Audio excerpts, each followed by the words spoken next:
Prensa con Gustavo Alegret. Fue precipitada la puesta en marcha de la Operación Libertad por parte de Juan Guaidó, como asegura Brasil.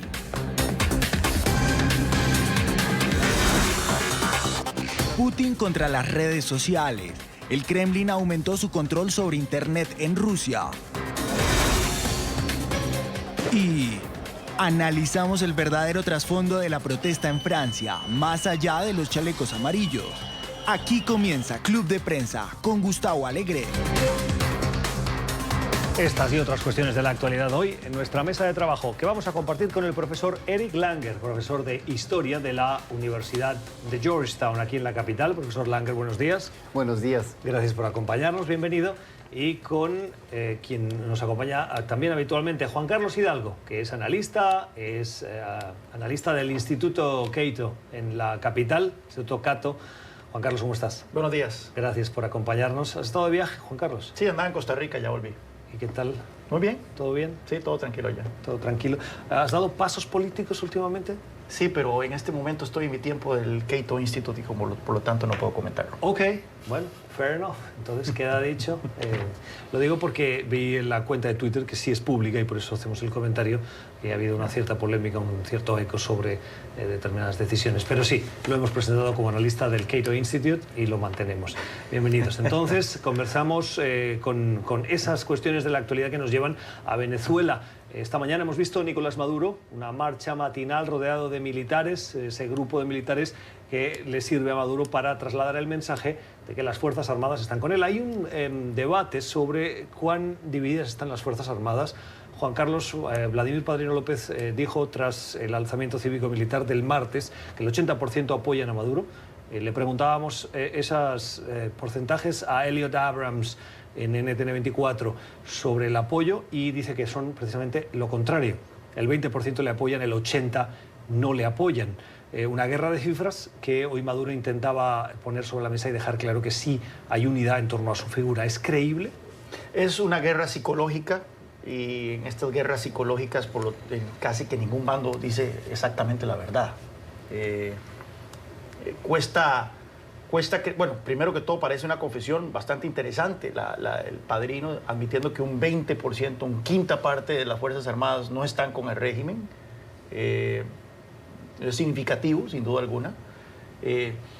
Igual me pareció, y yo sé que tal vez lo comentaré ya en estos días, pero yo quería también comentarlo, el hecho de que Pompeo saliera en CNN diciendo de que había un avión esperando a Maduro para llevarlo a La Habana y que Rusia le dijo a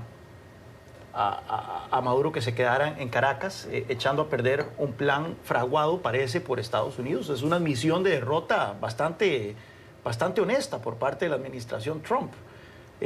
No sé, hay una guerra psicológica por todos lados. Vemos que también la administración Trump ha salido a decir de que Padrino estaba en negociaciones con Estados Unidos y con la oposición y que ya habían acordado incluso una amnistía para Padrino y que Padrino iba a retirarle su apoyo a Maduro. Padrino dice que no es cierto. En fin, ya no se sabe a quién creerle. Lo cierto es que lo único creíble es lo que está ocurriendo en las calles de Venezuela. Eso es lo único que podemos constatar de primera fuente.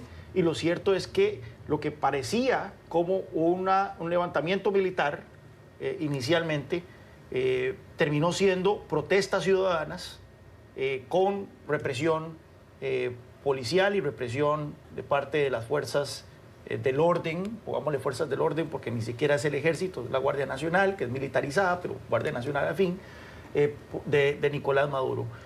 No ha habido, por lo menos en estas 48 horas, un cambio sustancial en la equivalencia de fuerzas en Venezuela. Comentábamos antes de salir al aire con el profesor de que sí extraña el hecho de que el régimen no haya procedido a arrestar a Guaidó. Si buscaban una excusa para arrestar a Guaidó, era esta, el hecho de que abiertamente hizo un llamado a la insurrección militar, ya le habían quitado su inmunidad, sabemos de que se estaban preparando para hacer alguna movida sobre él, y bueno, si ocupaban una excusa, esta era. Si no lo han hecho, es porque creen que las consecuencias serían peores que no hacerlo, que tener a una persona allá afuera que se hace llamar el presidente de Venezuela, que está llamando y negociando con militares, lo cual uno pensaría que debería ser una línea roja para un régimen, pero ellos creen que eso es mejor que arrestarlo. Eso es una señal de debilidad por parte del régimen de Maduro. O puede ser una señal de fortaleza en el sentido que se puedan el lujo de tener a Guaidó allá afuera haciendo todas esas cosas y dicen, la verdad es que no nos incomoda. Es tan difícil en este momento, hay tanta desinformación, tantas conjeturas, que es difícil de tener un análisis concreto y acertado sobre exactamente qué es lo que está pasando. Sí, me parece que para volver a tu cifra al principio, yo creo que el 80% de la cúpula militar está en favor de Maduro, pero el 80% de los soldados rasos están en favor de Guaidó porque no reciben suficiente dinero para dar comida a sus familias y todo eso. Entonces, realmente creo que el asunto es cómo se va a hacer, cómo la cúpula militar va a poder mantener la lealtad de las tropas y de los policías y todo eso, que tampoco ganan suficientemente. Y creo que eso es parte del problema también. Sí, estoy totalmente de acuerdo de que si Guaidó sigue en la calle, es muy significativo. Y me parece más bien un Putin, un Xi Jinping, que sí, por ejemplo, son dictadores, nunca dejarían a un Guaidó allá como piedra en el zapato allá afuera. Quiere decir que realmente hay una cuestión de poder que tiene y que lo que está logrando Guaidó, aunque de una forma quizás no tan buena como debería ser, porque nunca da el golpe así contundente, definitivo, es llegar a un momento donde ya hay un empate entre dos fuerzas, porque el país se ha vuelto ingobernable. Y obviamente la población está sufriendo muchísimo. Y entonces la pregunta es, ¿quién aguanta más tiempo? Y obviamente los que más sufren son los ciudadanos de Venezuela que todavía quedan allá. Y eso es lo grave. A mí me molesta mucho ver, y viendo mi timeline en Twitter, a muchos analistas sobre América Latina decir que esto fue una mala movida de Guaidó. Que Guaidó se pasó o que calculó mal sus fuerzas. Lo cierto es que no sabemos las circunstancias en las cuales Guaidó tomó esta decisión. Sí. Hay todo tipo de especulaciones. Bueno, el mismo Jair Bolsonaro lo ha dicho. Dijo que consideraba que Juan Guaidó se precipitó. Bolsonaro, que además está muy pendiente de la situación en Venezuela, es frontera. Y que ha insinuado que podría ceder parte de su territorio en caso de ser necesario para una intervención militar. Me parece unas declaraciones desafortunadas. En este momento, la comunidad internacional que apoya a Guaidó tiene que cerrar filas con Guaidó y no cuestionar la estrategia de Guaidó. Sí. Al menos que sea una estrategia lunática.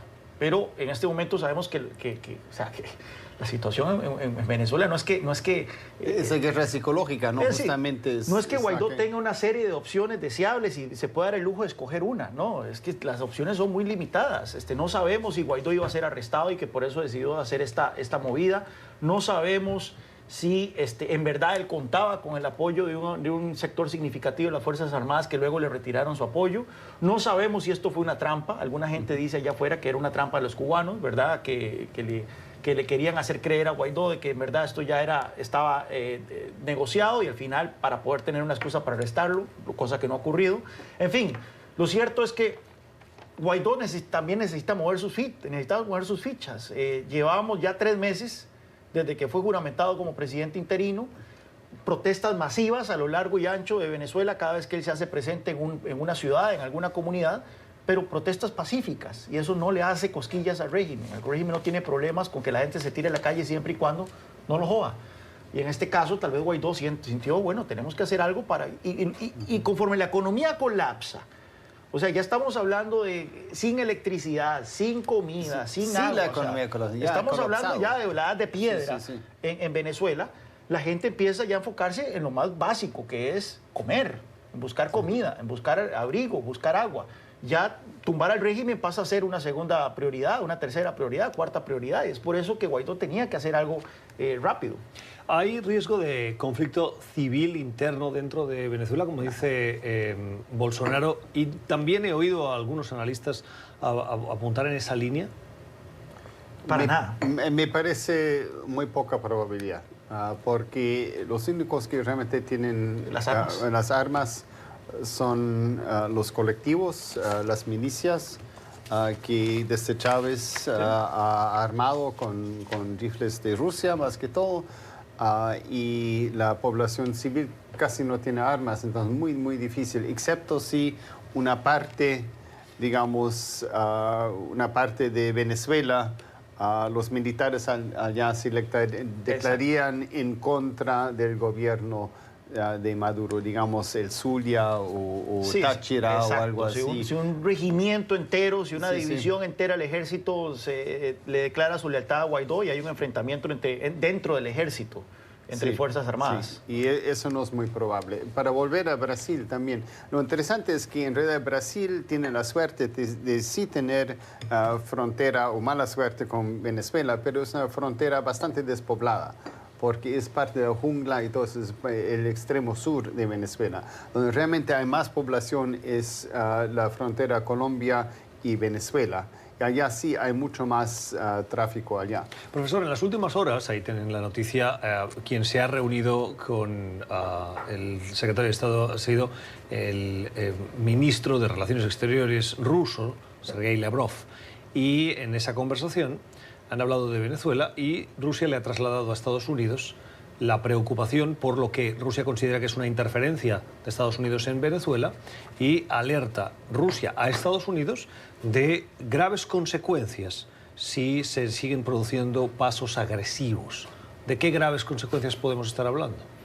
Bueno, yo creo que esas son palabras vacías, porque simplemente Rusia está tratando de hacer con Estados Unidos, con Venezuela, lo que Estados Unidos ha hecho con OTAN y con Ucrania en Rusia, y al final, como Crimea sigue siendo parte de Rusia, todavía también es bastante claro que Venezuela pertenece al hemisferio del occidente, donde Estados Unidos tiene el mayor poder, y en realidad lo que Rusia está tratando de hacer es lo que Estados Unidos ha hecho con Rusia, pero son palabras solamente, porque al final Rusia no tiene la capacidad de hacer algo en América Latina, mucho menos en Venezuela, un estado fallido como ese. Lo que sí podría hacer quizás a otro nivel, lo que no sabemos, porque no sabemos cuáles fueron las amenazas reales, ¿no? Definitivas, concretas en eso, pero yo creo que en términos del hemisferio es muy difícil que pase algo. ¿Puede responder serio con medidas que afecten a otros retos diplomáticos, como Corea del Norte, por ejemplo, como China y las competencias en el mar de China, el conflicto con Taiwán, cuestiones en Siria, otros conflictos que a Estados Unidos también le interesan y que Rusia tiene un papel activo más relevante probablemente que en el continente americano, y que pueda tener algún tipo de repercusión que a Estados Unidos sí le moleste? Sí, en Siria, en Medio Oriente, sí. Y obviamente Corea del Norte. Y creo que China es otra cosa, que los chinos no quieren tampoco la interferencia rusa, excepto quizás la amistad y la alianza con Rusia en eso. Sí, es interesante porque cuando uno lee sobre la Guerra Fría, principalmente la administración Kennedy, era un tablero, ¿verdad? Estaba Berlín como un foco, ¿verdad? Pero si se apretaba en Berlín, podría saltar algo por Cuba, ¿verdad? Y así había por todas partes zonas de fricción. En este caso, efectivamente, Estados Unidos tiene una zona de fricción con Rusia, que es en Siria, más o menos de fricción, ¿verdad? Porque tampoco es que Estados Unidos esté con la administración Trump muy interesado en meterse ahí. Incluso en ciertos momentos tenían objetivos en común, como era derrotar el Estado Islámico. Eso sí, Rusia apoyando a Bashar al-Assad. Ya se acabó, ¿no? Ya eso se acabó.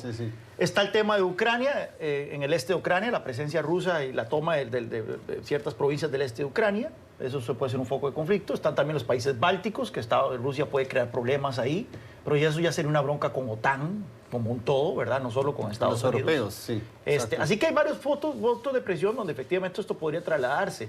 Pero lo cierto es que efectivamente, como dice el profesor, yo creo que son palabras vacías. ¿O interferencia en las elecciones del 2020? No, eso se va a dar sin importar qué, yo creo. Sí, exacto. No, digo porque es eso. conocida la animadversión que tenían, estoy especulando para que quede claro, pero es conocida la animadversión que tenían Putin con Hillary Clinton. Sí. Esa animadversión le valió a Clinton que Rusia y probablemente Putin tuviera especial interés, no solo por la voluntad de desestabilizar a Occidente, sino porque en el caso de Clinton había una animadversión personal y su venganza fue notoria. Si la administración Trump, que llegó gracias en parte a esa interferencia rusa, y eso sí está aprobado por las agencias de inteligencia estadounidenses, ahora no le sirve, Putin puede decidir que vamos a interferir precisamente para todo lo contrario. Hay toda una discusión de si eso le salió el tiro por la culata a Putin. Por un lado, es cierto de que el discurso de Trump ha generado cierto divorcio y enfriamiento dentro de la OTAN. O sea, los socios y los aliados de Estados Unidos en Europa no sienten que pueden confiar de la misma manera en Estados Unidos como podían confiar antes. Pero también es cierto que la retórica de Trump contra los aliados europeos los ha instigado a empezar a aumentar su presupuesto aún más, acelerar el aumento en el presupuesto de defensa, lo cual no le sirve a Rusia. Que los otros países estén acelerando sus gastos militares. Entonces puede ser que le haya servido el tiro por la culata. Lo cierto es que si nosotros vemos, quitemos a Trump de la Casa Blanca, pongámonos una venda en los ojos y que no haya pasado nada. Ha habido un aumento en las sanciones de Estados Unidos a Rusia, un aumento en la hostilidad de la posición de Estados Unidos hacia Rusia en Ucrania, por ejemplo. Se está armando al gobierno ucraniano para que haga frente a la invasión rusa en el este. Se han puesto sanciones a individuos, se han puesto sanciones a compañías rusas, se está instigando a los países de la OTAN a que aumenten sus gastos militares. Entonces, viéndolo sin ver el fenómeno de Trump y ese inexplicable enamoramiento que tiene Trump con Putin, en la práctica la política del gobierno estadounidense más bien se ha endurecido hacia Rusia. Entonces se puede argumentarse que la jugada le salió el tiro por la culata. Si estuviese Hillary Clinton en la Casa Blanca, sí, tal vez retóricamente habría una presidenta con un grado de enfrentamiento mayor con Moscú, pero en la práctica no habría mayor cambio en la política. Terminamos el bloque de Venezuela hablando de Cuba. En las últimas horas el presidente Trump ha ofrecido una entrevista, la enésima, a Fox News, la cadena conservadora, y ha insistido en que las sanciones a Cuba se van a endurecer. Está apretando con el tema del embargo a través de la ley Helms-Burton. Hoy es el primer día que, por ejemplo, se pueden presentar peticiones a los tribunales para avanzar en las reclamaciones de las propiedades expropiadas en la revolución de finales de los años 50, de 1959, por el castrismo, y que luego han servido para beneficio de otras empresas. Es curioso porque algunas de ellas tienen ramificaciones estadounidenses, o sea que eso sí le puede salir el tiro por la culata. Por ejemplo, los terrenos, por decir un ejemplo solo, los terrenos del aeropuerto José Martí son de una familia de Miami, y esa familia de Miami podría reclamarle a American Airlines el uso y beneficio de esos terrenos que fueron expropiados a ellos mismos, y por lo tanto Estados Unidos está poniéndole problemas a sus propias empresas. Pero bueno, esto al margen. Más presiones para Cuba, embargo total, ha dicho Donald Trump. Profesor, Cuba hasta ahora ha resistido todas las presiones y no ha cambiado un ápice en su política. ¿Por qué tendría que ser diferente apretándole en el tema del bloqueo, como dicen los cubanos, o el embargo, como dicen en Estados Unidos, con esta presión en su relación de la política con Venezuela? Bueno, lo que Trump está jugando, y creo mal, porque no entiende bien la mentalidad cubana, que va a aguantar cualquier bloqueo. Es simplemente así, porque más bien es el raison d'être, la razón para estar, de ser para los cubanos, es contra el imperialismo norteamericano. Pero esa jugada de pensar más sanciones, eso vale más que dejar a Venezuela como colonia, porque Venezuela es una colonia efectivamente cubana, de alguna forma, y reciben todavía dinero y todo eso de Venezuela, y sin Venezuela se acabaría aún más la economía cubana. Entonces están pensando eso, y yo creo que el cálculo en estos momentos, más sanciones de Estados Unidos sobre Cuba, que ya hay muchísimas sanciones en comparación con mantener Venezuela, el petróleo y el apoyo y toda la cosa también de la izquierda y de la parte de ser pueblo heroico contra el imperialismo norteamericano. Vale más para Cuba mantener a Venezuela que más sanciones. Son, para mí, otras palabras vacías, en realidad, de alguna forma. Mira, esto se presta para todo un programa. Es una realidad de que sin Cuba, Maduro ya habría caído.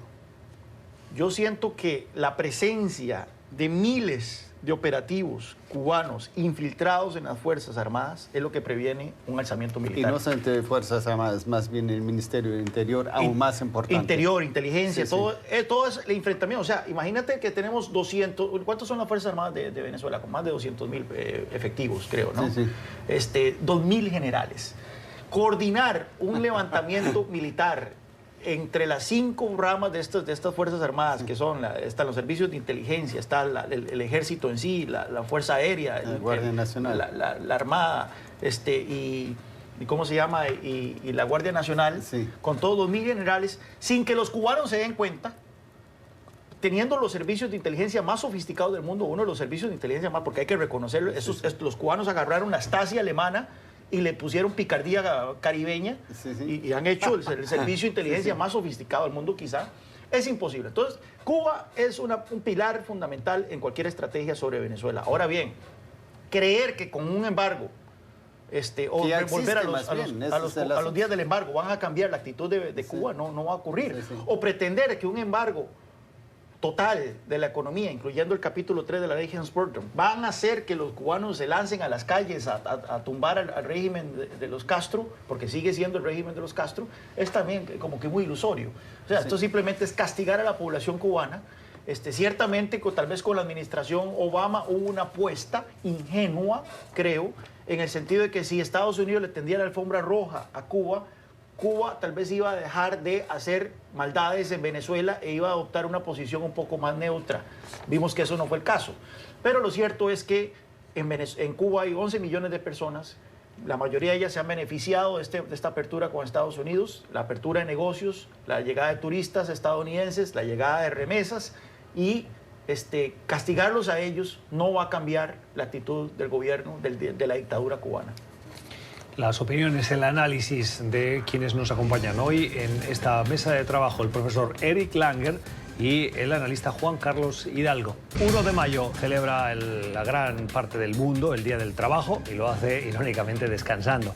Supongo que también para que los trabajadores puedan salir a reivindicar en las calles sus mejoras, las que aspiran a tener en función de dónde viven. En París, probablemente el Día del Trabajo es uno de los más emblemáticos y con la carga de protestas de las últimas semanas o meses, las protestas fueron centro de atención mediática e internacional.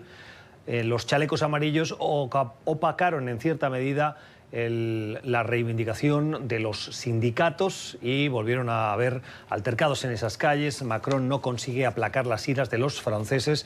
Juan Carlos, en esos comportamientos incívicos de un grupo, no mayoritario, pero un grupo de los chalecos amarillos. ¿Cómo viste la reivindicación del trabajo del día de ayer en París particularmente, pero en general, en cómo están los trabajadores hoy en el mundo? ¿Mejor que hace unos años? Sí, claro, de duda alguna. Es interesante porque Marx predijo que su revolución socialista iba a ocurrir en los países industrializados, donde los trabajadores eran explotados. Pero una de sus grandes frustraciones es que eso no ocurrió. Bueno, murió antes de ver su sueño hecho realidad, pero en la Unión Soviética, que no era un país industrializado, era un país agrario. Lo cierto es que los estándares de vida en los países industrializados, los trabajadores han contado con salarios y calidad de vida en aumento. En lo general, si lo vemos en el largo plazo, podremos tener discusiones y en los últimos 20 años hemos visto un estancamiento en estos estándares de vida. Yo creo que no, y hay argumentos en que no, tal vez a nivel salarial, la calidad, sí hay un estancamiento, pero si nosotros vemos la calidad de vida de la gente hoy, de los trabajadores, tal vez con sus mismos salarios, en términos reales, comparado con 1980, menos que la gente vive mejor. Tal vez hay toda una discusión también sobre la inestabilidad laboral que ha representado la llegada de China a los mercados mundiales, el hecho de que ahora hay más competencia internacional en manufactura. Algunas regiones de manufactura se han visto golpeadas, pero hoy la gente tiene acceso a bienes y servicios que hacen de la calidad de vida, los trabajadores estamos hablando, que hacen la calidad de vida del 2019 mucho mejor a la de 1980. Microondas, lavadoras eléctricas. ¿Y a la del 2008, antes de la crisis? Y a la del 2008 me gustaría ver esa comparación. Yo creo que The Economist tuvo un artículo al respecto el otro día donde decía que sí ha habido una mejora desde el 2008, pero no de la misma manera. Lo cierto es que el shock del 2008 fue, pues, ¿cómo se puede decir? Fue un punzazo al sistema nervioso de la economía mundial. Y es usualmente una crisis financiera, después de una crisis financiera no hay una recuperación muy sólida. De hecho, hemos visto la recuperación económica más endeble desde la Segunda Guerra Mundial. No es fácil salir de una crisis financiera, pero es toda una discusión que sin duda alguna se está teniendo en Occidente. Se está cuestionando los fundamentos del capitalismo. Hay una gente que habla de la necesidad de un socialismo, de un papel más activo del Estado, otros de un capitalismo más moderado. Lo cierto es que hay una concentración, por lo menos aquí en Estados Unidos, en el mercado. The Economist hizo un análisis de casi 900 industrias en Estados Unidos y encontró que 2/3 partes muestran más concentración. Las razones detrás de esta concentración son dignas de análisis, pero lo cierto es que el capitalismo tiene, para funcionar, para ayudarle a todos, tiene que ser dinámico y tiene que no conducir a la concentración de mercados. Y este punto precisamente es uno de los que Donald Trump sí supo ver en la campaña electoral del 2016 y le puso el acento. Y eso explica en gran parte cómo le dio la vuelta a estados industriales de lo que se conoce como el cinturón del óxido de Wisconsin, Pensilvania, Michigan, estados que son profundamente industriales y que han sufrido ese embate probablemente de una manera más dura de esa crisis del 2008 en su clase media trabajadora. Bueno, en realidad yo creo que esa zona en particular ha sufrido mucho más tiempo desde los años 1970, en realidad. Yo vivía antes en Pittsburgh, que era un centro de acero, ¿no? En realidad, y vi que desaparecía completamente la industria del acero allá y los pequeños pueblos que habían. Y eso es muy interesante. En un valle entrabas y así había una fábrica enorme de acero y un pueblito al lado. Esas fábricas ya no existen, ¿no? Entonces hay una pobreza mucho más grande en el área rural de lo que había antes. Y eso creo que lo que la gente está sintiendo.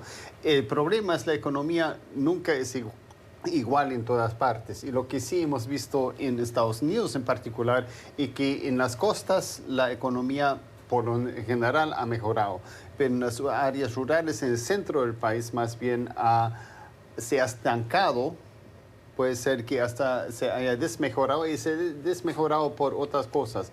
Es, por ejemplo, el problema del fentanil y otras cosas, las drogas y todo eso. Eso es terrible. Y entonces creo que la gente en Estados Unidos se siente peor, aunque quizás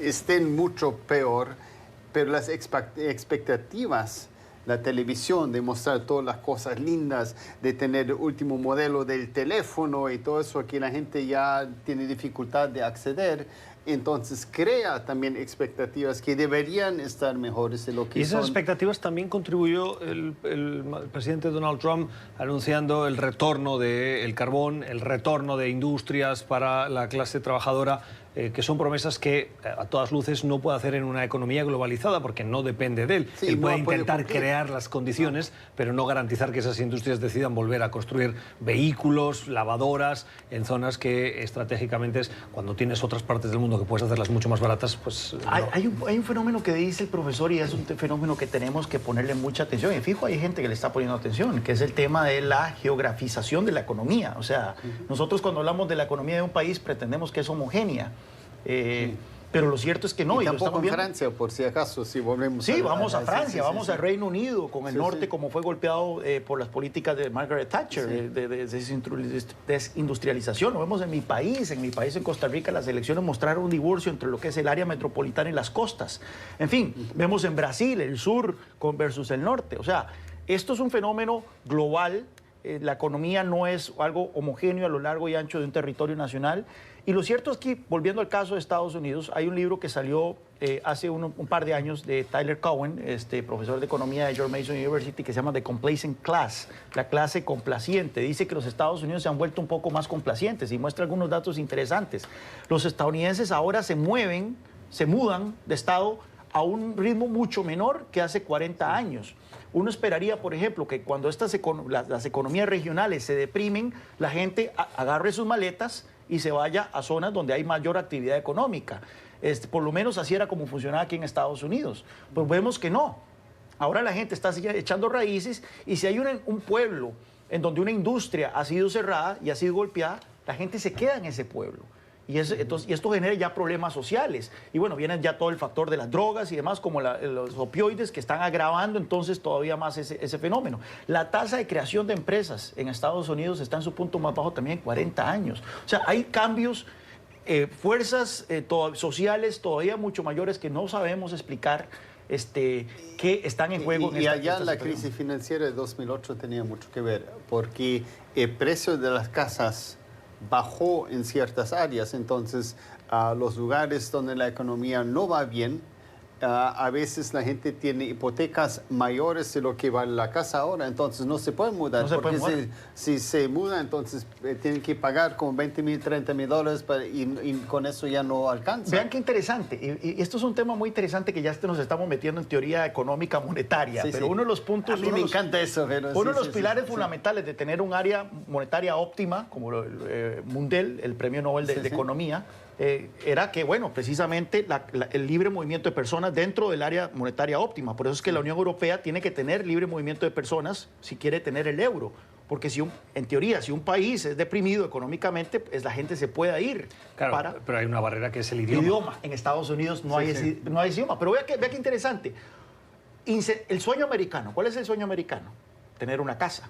Eso se vendió mucho. Una casa, una familia. La tenencia de casa hace que la gente se arraigue entonces más en una zona geográfica y entonces atenta con ese dinamismo económico que debería tener una economía de mercado, que es la posibilidad de que la gente, si le va mal en una zona, o sea, si una zona empieza a deprimirse económicamente, agarre sus chunches, como decimos en Costa Rica, chunches sus cosas, y se pueda ir a otra parte. Pero a lo mejor eso responde a una época en la que cuando uno tenía un trabajo, ese trabajo casi era un trabajo para toda la vida. Y ahora la movilidad estaba garantizada para la búsqueda del trabajo, pero cuando alguien se estabiliza y empieza a ganar plata, puede tener la casa para tener familia, y a partir de ahí se queda. Mira, esa es la esta discusión, nuevamente, podemos irnos toda la tarde, nuevamente, de Economist, y es que yo soy un aficionado de Economist porque tiene mucha investigación y repasa mucho la literatura. Es un periodismo muy serio, sí.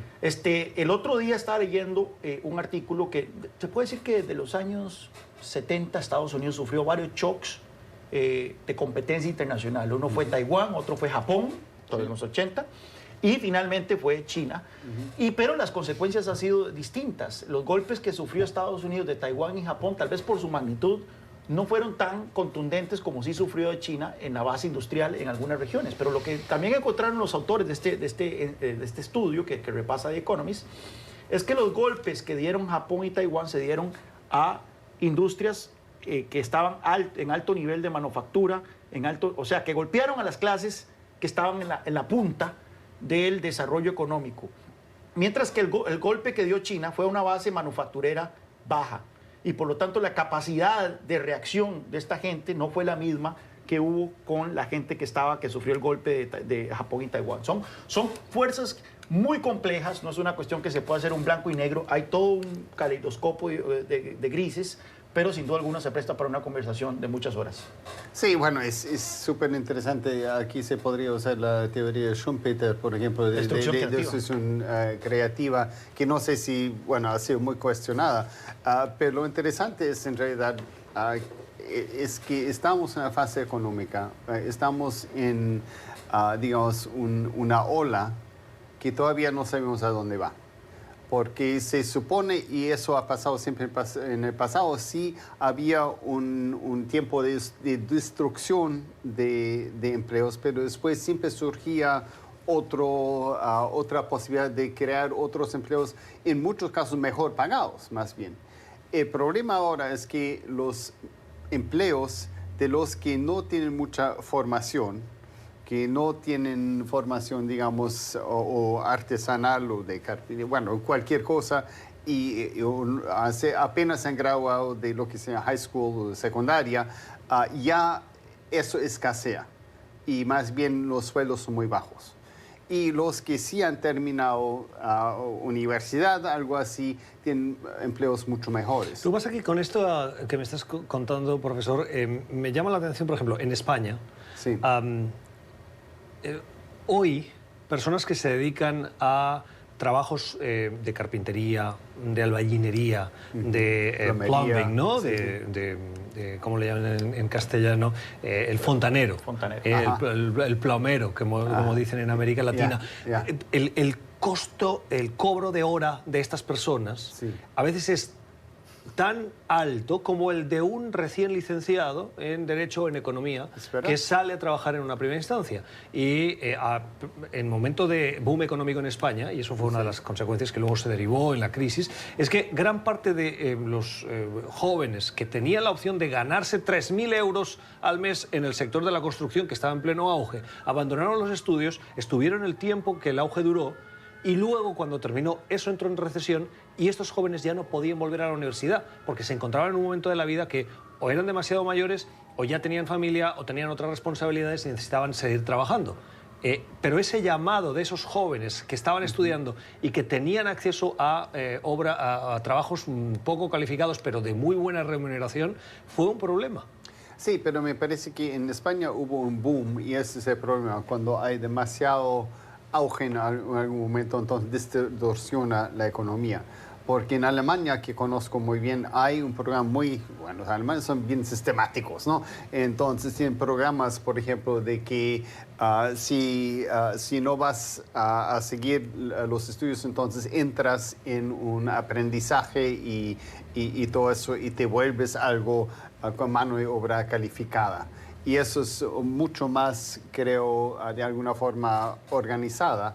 Y entonces eso sí funciona porque la economía alemana, por ejemplo, funciona mucho mejor y no tiene esos auges y esas bajas que tiene España, justamente quizás por ese sistema que está allá, que entonces crean un empleo por vida, de una forma que hay en muy pocos otros países. Profesor, y Gustavo, hay un tema que es interesante, que es parte de todo esto, que es el impacto que la desigualdad tiene.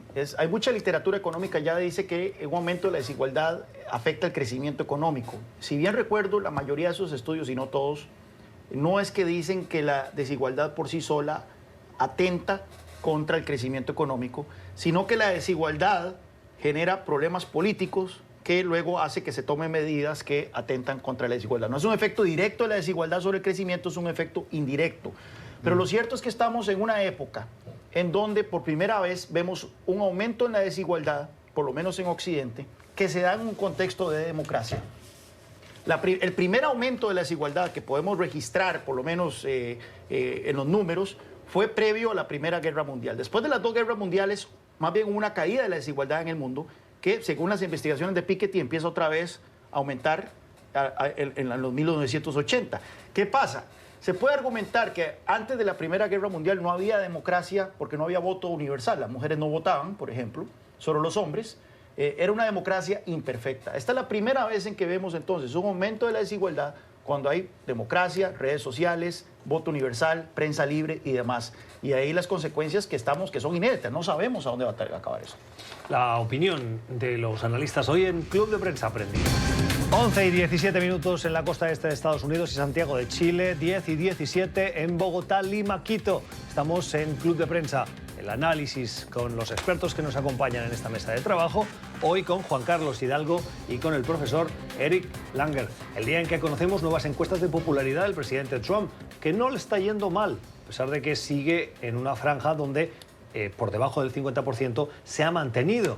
Parece que nada afecta a ese grado de aprobación o también de desaprobación de los estadounidenses respecto al mandatario. ¿Qué dicen las encuestas? La primera está elaborada por el portal de información política The Hill y la consultora HarrisX. Tiene un nivel de popularidad de entre el 45 y el 46%. El 46% es el mismo porcentaje que le da la otra encuesta, en este caso de la cadena de noticias CNN. Juan Carlos, una popularidad que no se erosiona, se mantiene, llueva, truene o relampaguee. Bueno, es interesante porque 46% es el porcentaje que el presidente obtuvo en la elección presidencial del 2016. Si bien no me equivoco, el 46% es lo que los republicanos obtuvieron en la elección legislativa del 2018. Y la popularidad del presidente anda por el 46, 45, 43 en el peor de los casos por ciento. Así que esa es la base. O sea, el Partido Demócrata tiene que saber enfrentar la realidad, y la pregunta nuevamente, hablamos de las diferencias regionales, tenemos que ver cómo está distribuida este 46%. Vemos que de nada le sirve al Partido Demócrata. ¿Cuánto fue que obtuvo Hillary en la elección? 49%, sí, cuando todos están en California, o muchos están en un solo estado como California.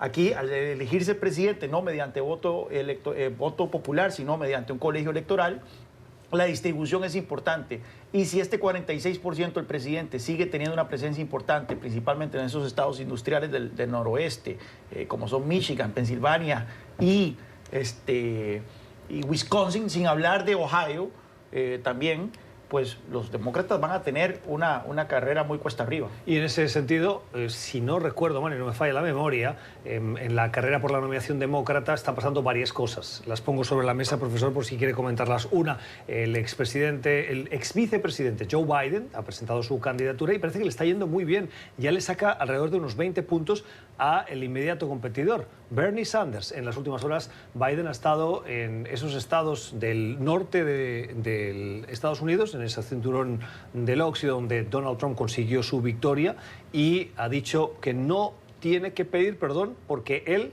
es un sindicalista. No sé si es muy creíble o no, pero recibió los aplausos de quienes le escuchaban, y tiene muy claro que el voto lo tiene que volver a cultivar en esos estados. Y además pasa lo siguiente: Joe Biden está atacando a Donald Trump y Donald Trump a Joe Biden, cuando Bernie Sanders tiene como contrincante o como persona a la que está dirigiendo sus ataques a Joe Biden. Es decir, cada uno está buscando su némesis para presentarse a ese nivel, y Biden ya quiere presentarse como el candidato que tiene más opciones dentro de los demócratas. Sí, no, es sumamente interesante justamente por esa parte así del norte del óxido, que Biden sí tiene mucho arraigo entre la clase obrera, porque es un hombre sencillo, así bonachón, cae bien a todo el mundo. Pero me parece muy temprano todavía. Me encanta hablar sobre eso porque es como se dice en inglés el horse race, ¿no? La carrera de caballos ahora, que todavía no tiene mucho que ver. Bueno, porque el sábado es el Kentucky Derby, ¿verdad? Sí, sí, sí. Y estamos recién en la primera vuelta, digamos, y no sé si son 4 vueltas, entonces ya todavía no importa mucho. El problema para mí es que realmente hay un problema de que los dos demócratas más importantes son unos hombres blancos viejos, tanto como Trump. Y puede ser que sea la persona que podría ser la que podría ganar con Trump o no, pero me preocupa eso porque quiere decir que es toda la misma generación, la mía, la generación de los baby boomers, que todavía está dominando, y no estamos dejando entrar a otros que me parecen en realidad mucho más interesantes, como Kamala Harris, ese punto, como otra gente así. Pero como digo, la razón por la cual Biden es tan importante ahora es porque tiene el mayor reconocimiento y la gente ya lo conoce. A ver, y Bernie Sanders también. Claro, profesor, pero este es uno de los principales puntos para solucionar de los demócratas, y es que necesitaban un candidato fuerte. Hasta ahora no lo tenían, más bien veíamos división. Pero bueno, la carrera acaba de comenzar, tenemos meses por delante y una veintena de candidatos demócratas. Ahora las encuestas dicen que Joe Biden va por delante, pero todo puede cambiar. Recuerdan en su momento que también Hillary Clinton iba por delante y ganó Barack Obama. Este próximo domingo hay elecciones en Panamá, elecciones a la presidencia, y las encuestas marcan ya las tendencias de intención de voto. Parece que hay un candidato que tiene muchos puntos por el apoyo que recibe con ese 44% de intención de voto según esas encuestas. Se trata de Laurentino Cortizo. Profesor, Panamá, estas elecciones, ¿qué análisis prevé de lo que puede pasar este próximo domingo? Bueno, parece que Cortizo está ganando relativamente, porque con 43% hay muchos otros contrincantes, hay mínimo 3 otros que son importantes, pero él va en la delantera.